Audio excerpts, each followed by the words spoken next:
gimana kabarnya? Alhamdulillah baik. Iya, pada kesempatan kali ini saya minta izin dulu. Sebelumnya kan kemarin saya sudah sampaikan berkaitan dengan tugas saya, yaitu tugas CBP di modul 2.3 di aksi nyata. Saya diminta untuk mengobservasi pembelajaran tentang sejawat. Dan saya meminta Ibu untuk bersedia diobservasi di kelasnya. Apakah boleh, Bu? Ya, Ya, ya boleh ya Bu ya, terima kasih. Nah, berkaitan juga kemarin sudah ada ngobrol bersama pembinaan, kemudian pembuatan atau perancangan mengenai modul ajar. Nah, sekarang untuk tahapannya sendiri Bu, berkaitan dengan tahapan observasinya, ada yang pertama ada praobservasi, kemudian nanti akan dilaksanakan observasinya sesuai dengan yang ada di modul ajar kemarin ya Bu ya, di tanggal 26. Kemudian setelah itu juga di akhir nanti ada pasca observasi. Nah, untuk kegiatan sekarang untuk praobservasi, boleh saya bertanya Ibu berkaitan dengan modul ajar? ya, boleh. Ya, oke Bu, terima kasih. Untuk yang pertama di sini, saya boleh tahu dulu Bu, untuk Ibu itu wali kelas di kelas berapa Bu? Ya, saya mengajar di kelas 5. Kebetulan nanti kemungkinan rencana saya akan mengajar materi IPAS di tanggal 26. Oh iya, terima kasih. Nah, untuk di kelas 5 ini materinya IPAS. Kalau boleh tahu untuk tujuan pembelajarannya sendiri bagaimana Bu? Nanti di tanggal 26 itu tujuan pembelajarannya kemungkinan ada dua ya. Pertama, memahami keanekaragaman hayati beserta persebarannya. Kemudian yang keduanya itu mengidentifikasi keanekaragaman hayati yang ada di daerahnya. Oke Bu, terima kasih. Berkaitan dengan area pengembangannya sendiri, Ibu kalau boleh tahu bagaimana? Area pengembangannya nanti mungkin kompetensi yang akan dinilai itu terkait dari kompetensi sosial, kemudian mental ya. Untuk sosialnya nanti dimana yang akan dinilai itu bagaimana peserta didik aktif dalam melakukan kesiapan pembelajaran, kemudian mendengarkan, kemudian komitmen terhadap aktivitas selama pembelajaran sosial. Kemudian untuk aspek mentalnya nanti yang dinilai di mana peserta didik itu mengikuti pembelajaran sebagaimana mestinya, jadi agar dapat terarahnya pengembangan pemikiran atau kognitifnya secara terbuka. Nah, berkaitan dengan tadi sudah ada tujuan dan area pengembangan. Kalau boleh tahu yang terakhir nih Bu, ini pertanyaan yang terakhir di praobservasi ini, yaitu strateginya Ibu. Kira-kira strategi apa atau strategi pembelajaran seperti apa yang akan Ibu berikan? Rencana nanti ini materinya kan IPAS. Saya mencoba untuk melakukan pembelajaran berdiferensiasi, di mana pembelajaran berdiferensiasi ini kan memadukan beberapa gaya belajar ya, sehingga pembelajaran dapat tersampaikan sesuai dengan kebutuhan dan gaya belajar mereka. Jadi nanti strateginya yang pertama itu ada mungkin persepsinya saya akan mencoba menggunakan kuisis. Nanti selanjutnya ada itu asesmen diagnostiknya ya, pakai kuisis dulu. Kemudian itu kan untuk mengetahui kemampuan awalnya.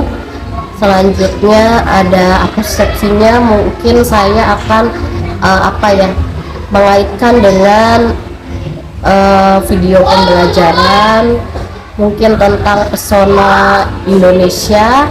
Nanti di situ videonya ada tentang keanekaragaman flora sama fauna yang ada di Indonesia. Selanjutnya nanti pada kegiatan inti saya akan berikan juga tayangan video pembelajaran tentang persebaran flora dan fauna Indonesia. Kemudian saya juga akan masukkan di kegiatan inti itu ada menyanyi bersama. Menyanyi bersama lagunya juga sesuai dengan pembelajarannya tentang flora dan fauna persebarannya di Indonesia. Kemudian terakhir ada asesmen akhir.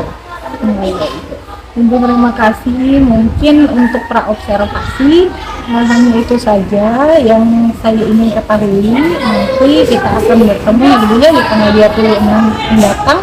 Insya Allah ya Bu ya, untuk observasinya secara langsung nanti akan diamati. Terima kasih Ibu atas waktunya. Assalamualaikum warahmatullahi wabarakatuh.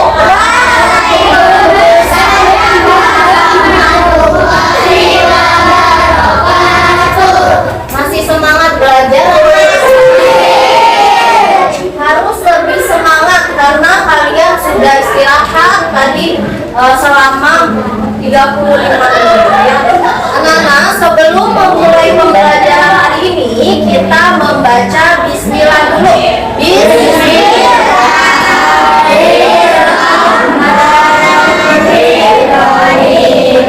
Seperti biasa, buku dan alat tulisnya disiapkan dulu di meja. Ada yang tidak bawa bukunya?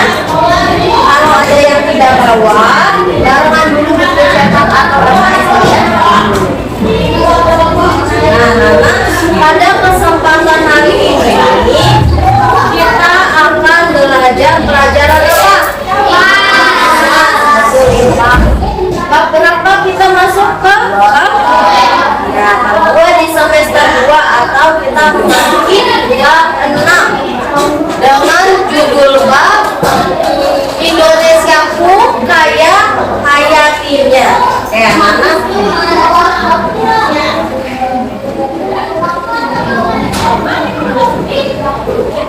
Oke, biar lebih semangat kita tepuk semangat dulu. Tepuk semangat.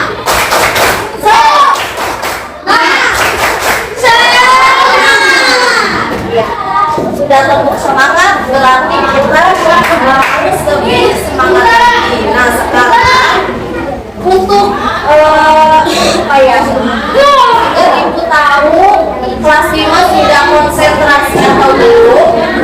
Judulnya satu permainan. Judulnya ikuti apa yang ibu katakan. Bunyinya apa tadi? Ikuti apa yang ibu katakan. Oke, fokus ya. Fokus, sudah fokus. Intik. Masih ada yang belum nih, masih belum ngomong. Lagi. Ikuti apa yang ibu katakan. Ayam. Titik. Ayam. Titik. Ayam. Titik. Ayam. Titik.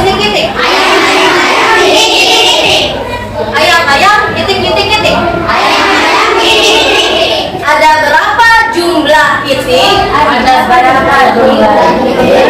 Hebat ya, berarti kalian sudah konsentrasi ya, karena rumusnya adalah ikuti apa yang dikatakan. Selanjutnya kita akan bermain. Siapa yang mau bermain? Bawa handphone. Dikeluarkan dulu handphonenya.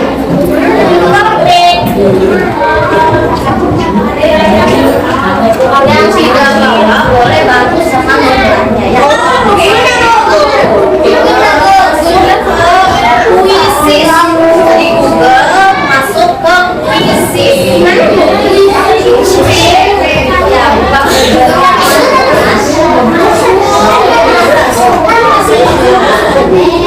Ya, buka siapa satunya? Sedikit. Pindah supaya.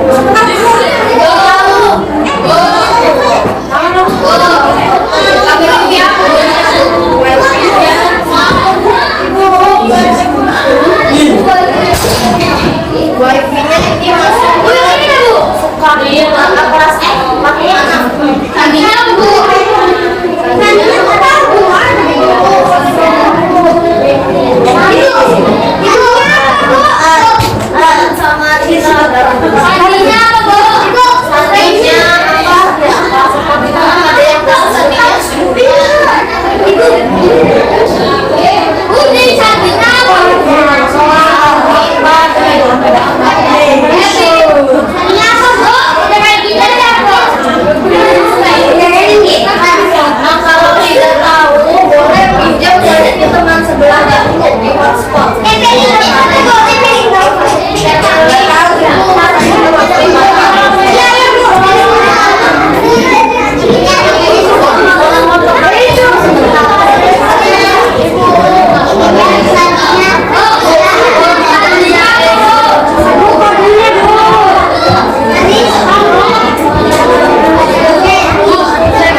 pembelajaran selanjutnya.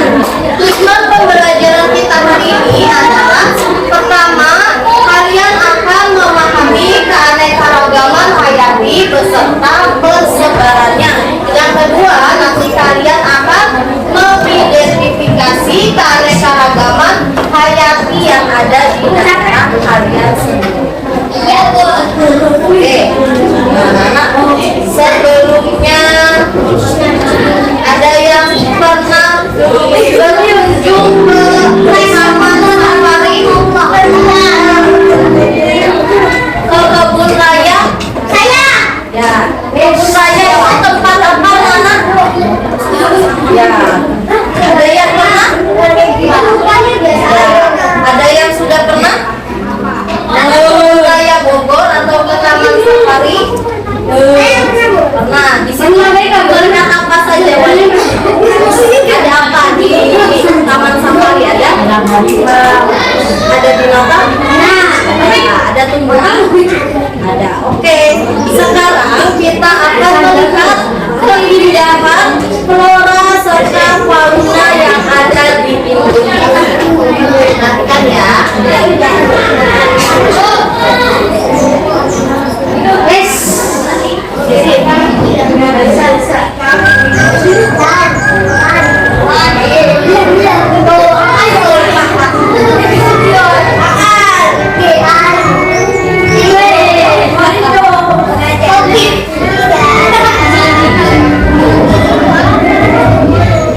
Indonesia dikenal sebagai negara kepulauan yang memiliki kekayaan alam yang sangat berlimpah. Salah satu kekayaan alam tersebut adalah keanekaragaman flora dan faunanya.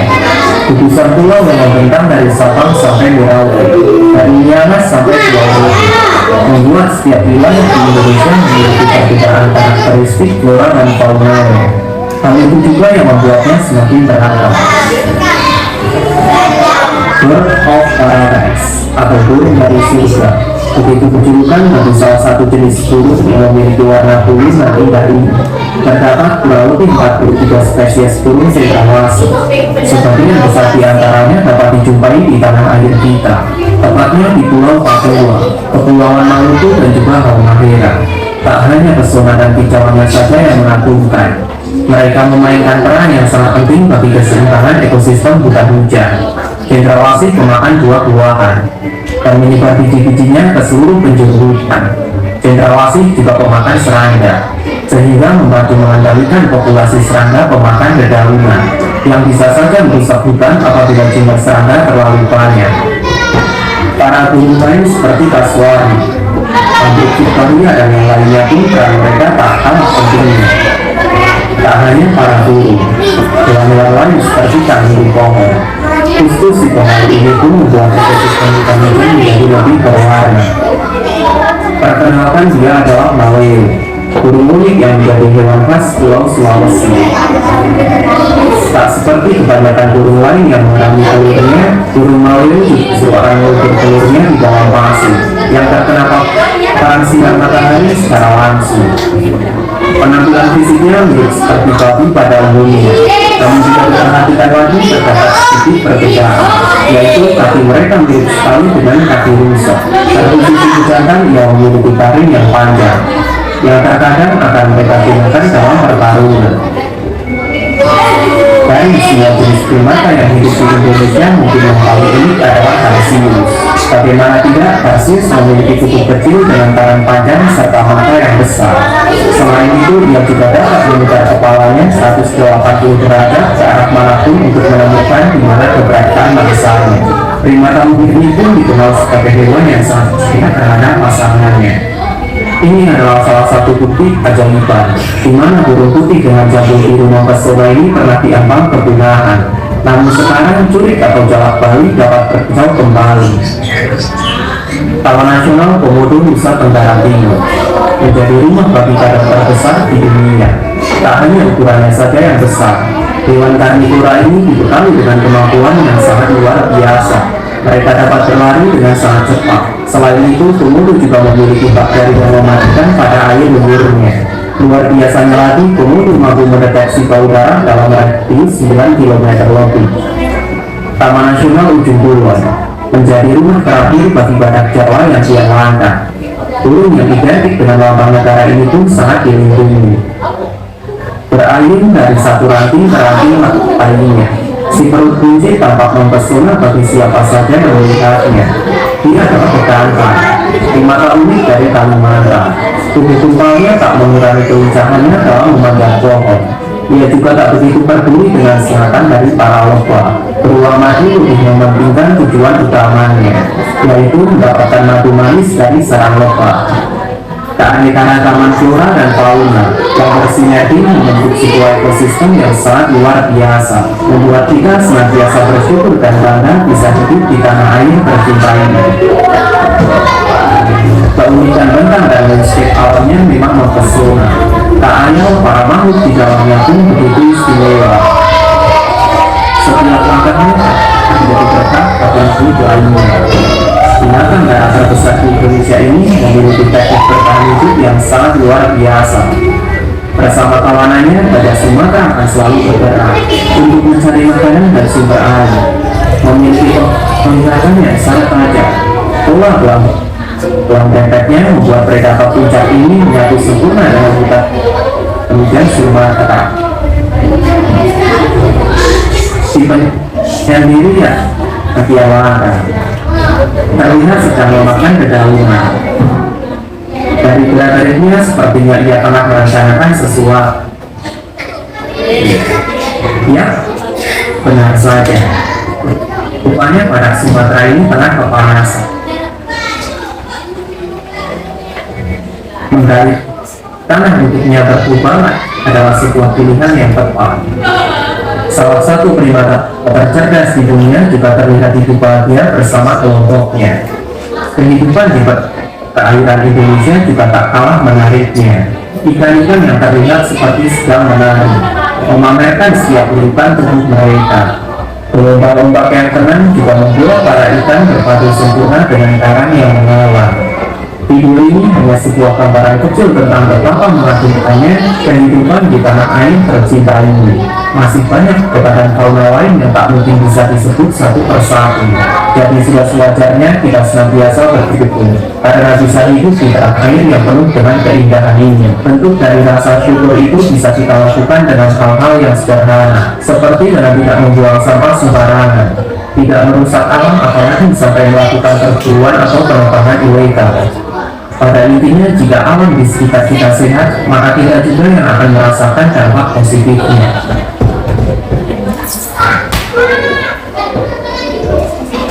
Selesai ya Nana videonya. Kira-kira tadi videonya tentang apa? Ada tujuannya tidak? Adalah tindakan di Indonesia yang kita alam Indonesia, kita harus mensyukuri apa yang telah Allah berikan kepada kita. Ya, ada hewan apa saja tadi? Ya, monyet, gajah,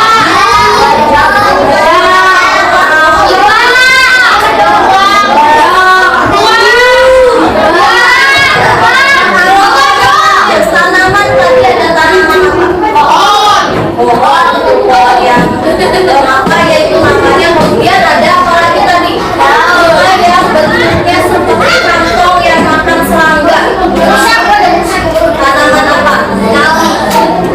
Itu namanya kantong semar. Ada juga bunga yang ketika dicium baunya seperti bau bangkai. Itu apa? Bunga bangkai, atau nama lainnya adalah Rafflesia atau itu merupakan salah satu bunga yang langka.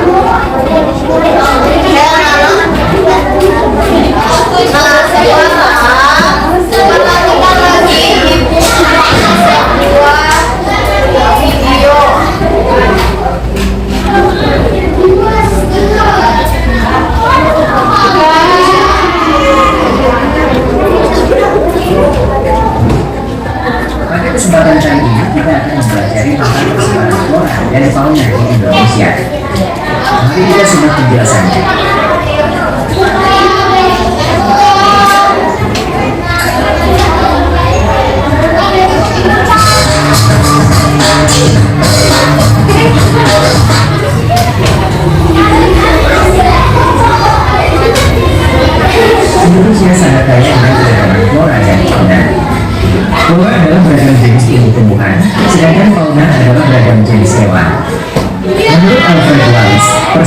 flora dan fauna di Indonesia dipengaruhi oleh suhu udara, tekanan udara, kelembapan, dan curah hujan.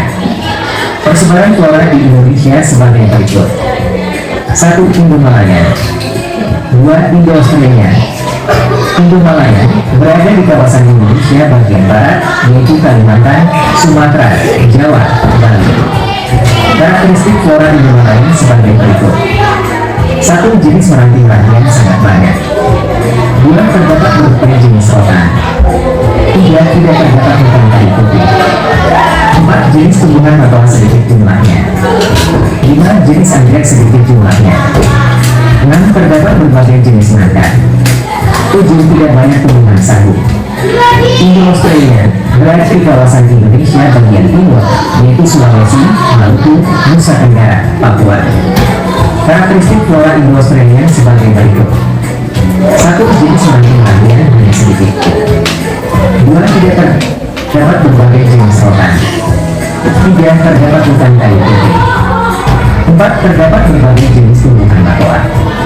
5. Jenis anggrek banyak. 6. Tidak terdapat jenis nangka. 7. Banyak terdapat tumbuhan sagu. Menurut coraknya, fauna Indonesia dikelompokkan menjadi 3, yaitu fauna bagian barat, fauna bagian tengah, dan fauna bagian timur. Fauna Indonesia bagian barat atau Asia-Asiatis mencakup wilayah Jawa, Sumatera, Bali, dan Kalimantan. Banyak ditemui mamalia berukuran besar seperti gajah, badak bercuan satu, banteng, macan, tapir, kerbau, usang, orangutan, monyet, babi hutan, bekantan, dan lain-lain. Jenis reptil seperti ular, cadel, tokek, buaya, biawak, bunglon, kura-kura, dan penguin. Jenis burung seperti burung hantu, elang, merak, gagak, jalak, titilan, dan berbagai macam unggas. Berbagai macam ikan tawar dapat dijumpai di wilayah ini, seperti kasur. Fauna Indonesia bagian tengah atau timur aliran sering disebut dengan wilayah fauna Kepulauan Walis, mencakup wilayah Sulawesi, Timor, Maluku, dan Nusa Tenggara serta sejumlah pulau-pulau kecil di sekitarnya. Fauna yang terdapat wilayah ini antara lain babi rusa, anggoan, kuda, monyet sabar, babi, beruang, ikan duyung, kuskus, monyet hitam, sapi, dan banteng. Jenis reptil seperti biawak, komodo, buaya, dan ular. Burung seperti maleo, mandar, raja udang, burung dewata, rangkong, kakatua, dan duri. Fauna Indonesia bagian timur atau Tiga Australis mencakup wilayah Halmahera, Papua, dan Kepulauan Ariel. Mamalia yang banyak ditemui antara lain beruang, kanguru, walabi, landa irian, kuskus, kanguru pohon, kepanjat berkantung, dan kelelawar. Di wilayah ini tidak ditemukan kerang. Jenis reptil seperti ular, kadal, buaya, dan biawak. Jenis burung seperti cendrawasih, kasuari, duri, rajungan, dan anggur. Demikian pesan tentang keragaman flora dan fauna di Indonesia. Terima kasih telah menonton video ini. Semoga video ini bermanfaat untuk kalian. Itu tadi video materi tentang flora dan fauna persebarannya di Indonesia ya. Angka coba sekarang dari video tersebut persebaran flora dibagi menjadi 2. Apa saja? Persebaran flora di Indonesia dibagi menjadi 2. Tadi Indomalaya sama Indo-Australia ya. Flora tadi sendiri, flora itu apa? Berbagai macam jenis tumbuhan. Tadi sama flora ya. Ini adalah flora kawasan Indo-Malaya. Ciri-cirinya jenis meranti-merantian sangat banyak. Terdapat berbagai jenis rotan, tidak terdapat rotan kayu putih. Jenis tumbuhan batuan sedikit jumlahnya, anggrek sedikit, kemudian nangkanya ada, kemudian tidak banyak tumbuhan sagu. Indomalaya termasuk kawasan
Jadi meranti-merantian itu adalah pohon yang kainnya besar, kemudian bunganya seperti baling-baling. Itu di Kalimantan, Sumatera, Jawa, Bali. Kita ada di pulau apa? Pulau Jawa. Berarti kita merupakan kawasan Indo-Malaya ya. Karena kita di Pulau Jawa. Kemudian rotan, terdapat berbagai jenis rotan. Rotannya itu banyak. Biasanya rotan dimanfaatkan untuk membuat kerajinan seperti kursi, meja. Kemudian tidak terdapat hutan kayu putih, tidak ada hutan kayu putih. Kemudian ini tumbuhan matoa sedikit jumlahnya, anggrek juga sedikit. Terdapat berbagai jenis nangka, ada nangkanya, kemudian tidak banyak tumbuhan sagu.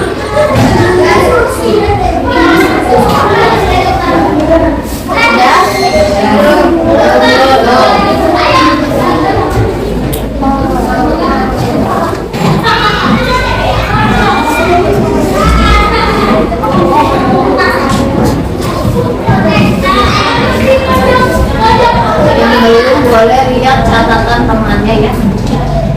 Selanjutnya kawasan Indo-Australia. Indo-Australia itu termasuk Indonesia bagian timur seperti Sulawesi, Maluku, Nusa Tenggara, sama Papua.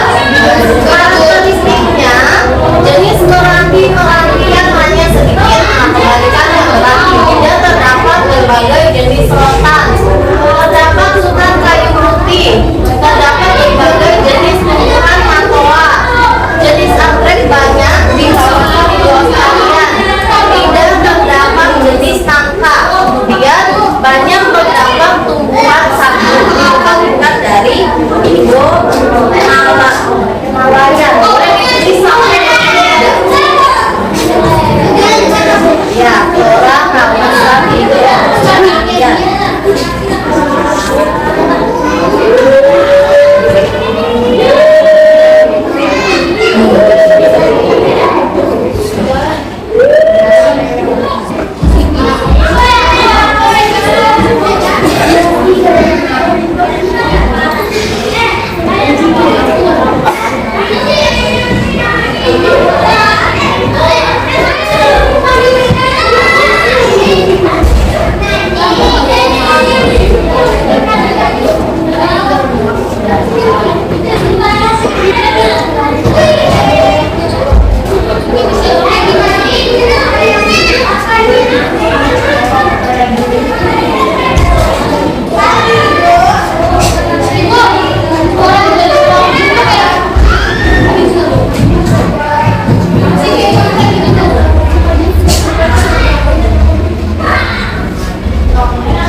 Ibu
Kita masuk ke fauna. Fauna atau nama lainnya adalah hewan. Hewan bagian darat atau dikenal dengan libur asiatis, mencakup wilayah Jawa, Sumatera, Bali, dan Kalimantan. Boleh sambil ditulis. Banyak ditemui mamalia berukuran besar seperti gajah, badak bercula satu, banteng, macan, tapir, kerbau, rusa, orang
Ada juga seperti burung hantu, elang, ternak, gagak, hilang dan berbagai macam unggas. Tidak, berbagai macam ikan tawalang dapat dijumpai di wilayah ini seperti pesut. Kemudian kita masuk ke fauna bagian tengah, tipe beralihan. Boleh ditulis lagi.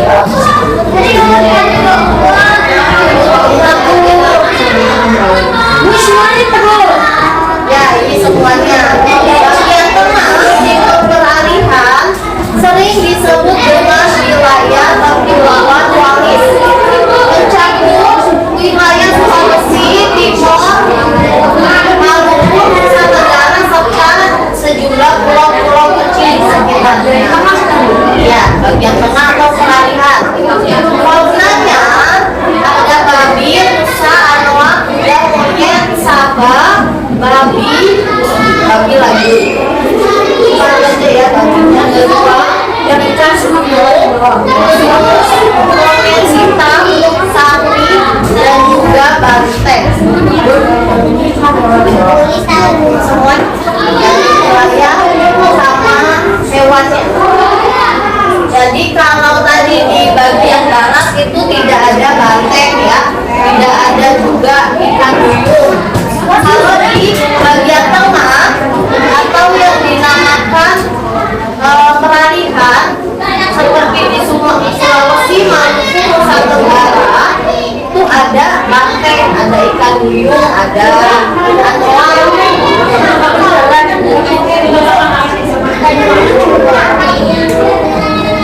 Tapi ikan duyungnya bukan yang kayak di film-film kartun yang keren gitu, bukan ya. Ikan duyung kayak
juga.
Ayo berdiri.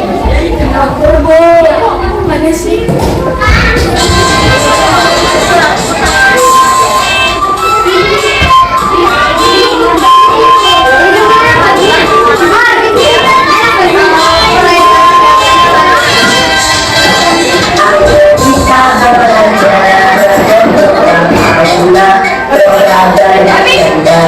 Banyak jenis rotannya, ora bagian timur banyak tumbuhan sagu.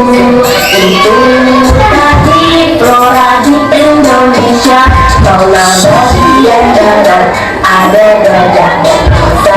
Fauna bagian tengah komodo dan anoa. Fauna bagian timur cendrawasih dan nuri.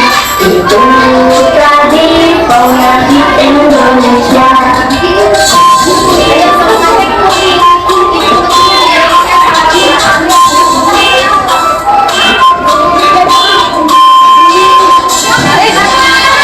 Ayo kita belajar tentang flora fauna. Flora bagian barat banyak jenis rotannya. Flora bagian timur banyak tumbuhan sagu. Itu tadi flora di Indonesia. Fauna bagian barat ada gajah dan rusa. Fauna bagian tengah komodo dan anoa. Fauna bagian timur cendrawasih dan nuri. Itu tadi fauna di Indonesia. Itu tadi fauna di Indonesia.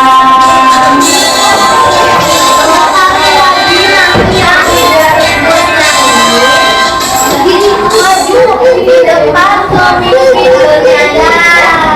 Sekali lagi ya. Yang tidak ada suaranya nanti mimpi di depan ya. Siap?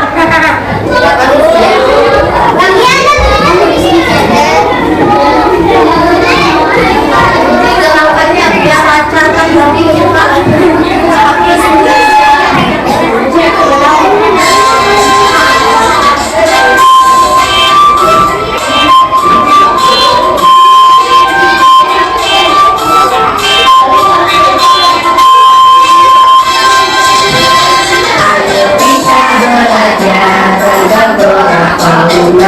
flora bagian barat banyak jenis rotannya.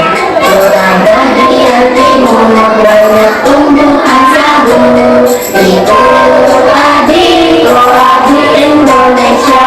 Fauna bagian barat ada gajah dan rusa.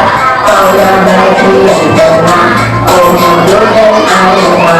Fauna bagian timur cendrawasih dan nuri. Itu tadi fauna di Indonesia.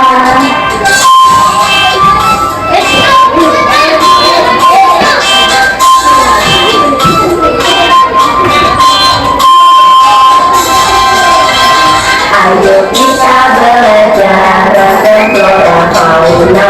Flora bagian barat banyak jenis rotannya. Flora bagian timur banyak tumbuhan sagu.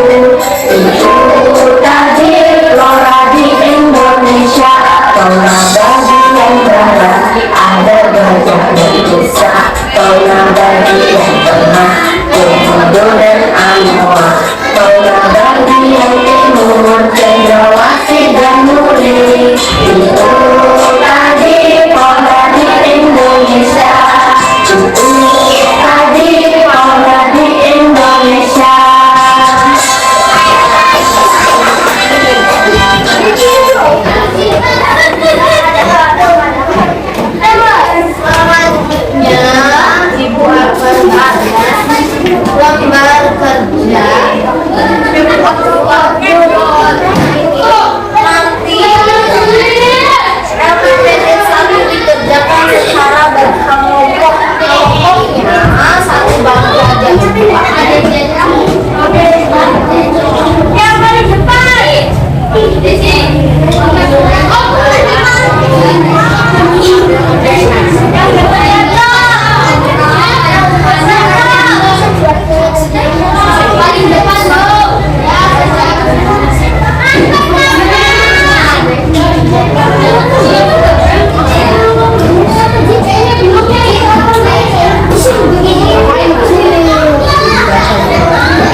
Nusa Tenggara.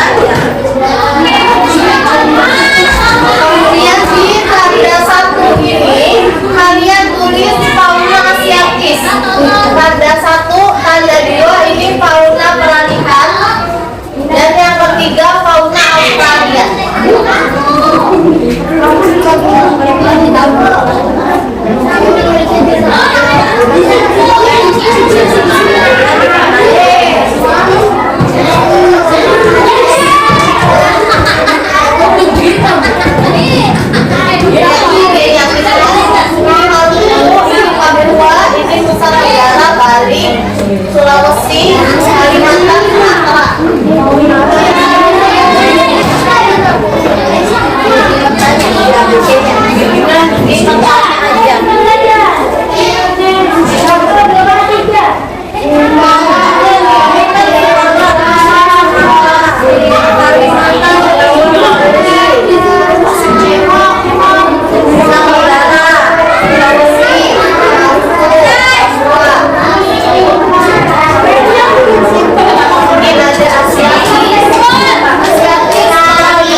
Yang nomor 1, Flora Indomalaya, ada apa aja ini? Ya, kenapa terus? Terdapat kedua, Flora Indo-Australia, ada apa aja? Hutan kayu ini, kemudian jenis anggreknya banyak. Fauna Asia, ada apa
Ada yang sudah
yang sudah diusulkan ada yang belum ya sudah ya. Kita akhiri dengan membaca alhamdulillah.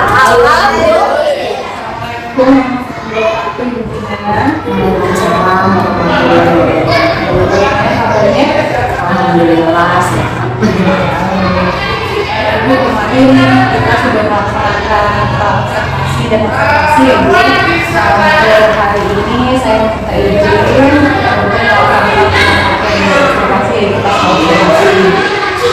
Masih berkaitan dengan observasi dan observasinya Bu.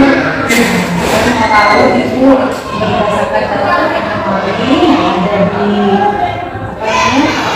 observasi, apakah ada kendala Ibu kita melaksanakan observasi dan kemudian Kemarin alhamdulillah kita sudah melaksanakan observasi tepatnya tanggal 26 pada mata pelajaran IPAS. Alhamdulillah semuanya berjalan lancar, tapi kendala itu ada dari sini. Kendala yang saya temukan kemarin itu terkait dengan waktu.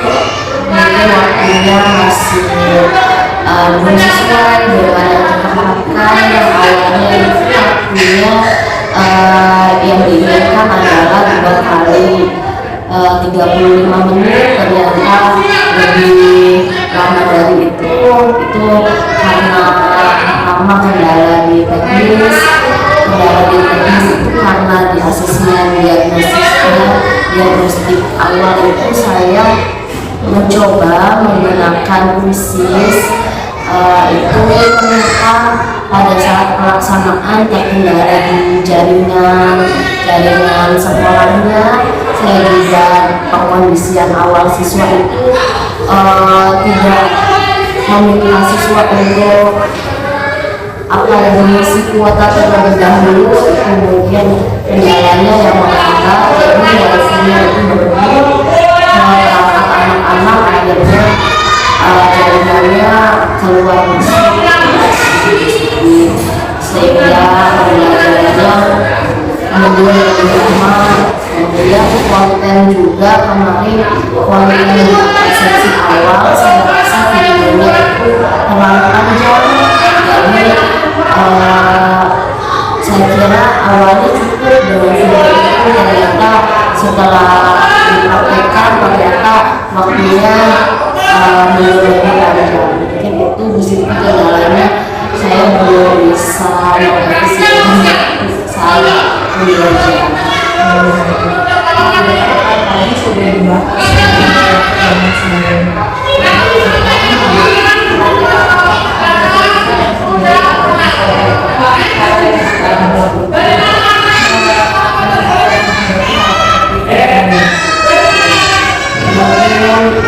solusinya dipersiapkan lagi ya di awal.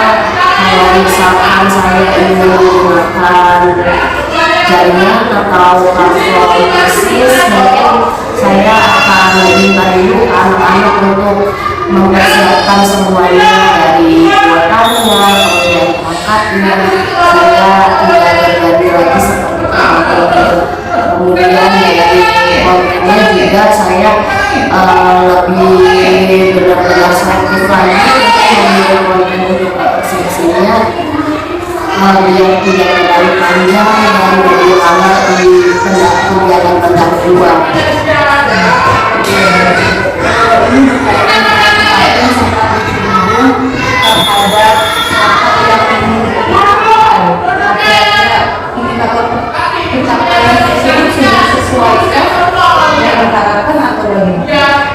Kalau indikator alhamdulillah sudah sesuai yang saya harapkan. Kemarin itu ada 2 aspek yang saya nilai. Pertama aspek sosial, kemudian aspek kognitif. Kemudian aspek sosial itu kemarin ada kegiatan diskusi dan kelompok anak-anak mengerjakan LKPD. Kemudian di aspek kognitifnya ada evaluasi yang dilakukan secara rutin. Aspek sosialnya sendiri saya memulai dari penilaian sikap gotong royong, kemudian penilaian sikap mandiri, kemudian ilmu saya ambil nilai dari hasil evaluasi akhir. Ini berkaitan dengan kedepannya ibu, atau misalnya adakah teman kerja di sini atau sejawat atau siapapun yang membantu dalam pencapaian yang ibu dapatkan ketika observasi. Ini tidak lepas dari kerjasama dari teman-teman juga, saling menolong dari rekan sejawat. Kita juga kan setiap hari Sabtu mengadakan kegiatan komber. Nah dari situ banyak sekali ilmu dan pelajaran yang saya dapat sehingga bisa memperbaiki hasil belajar siswa. Kemudian saya juga terus belajar melalui aplikasi PNM.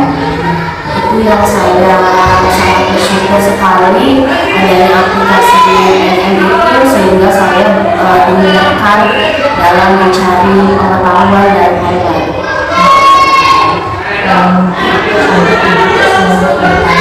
Kita bisa sama-sama berjuang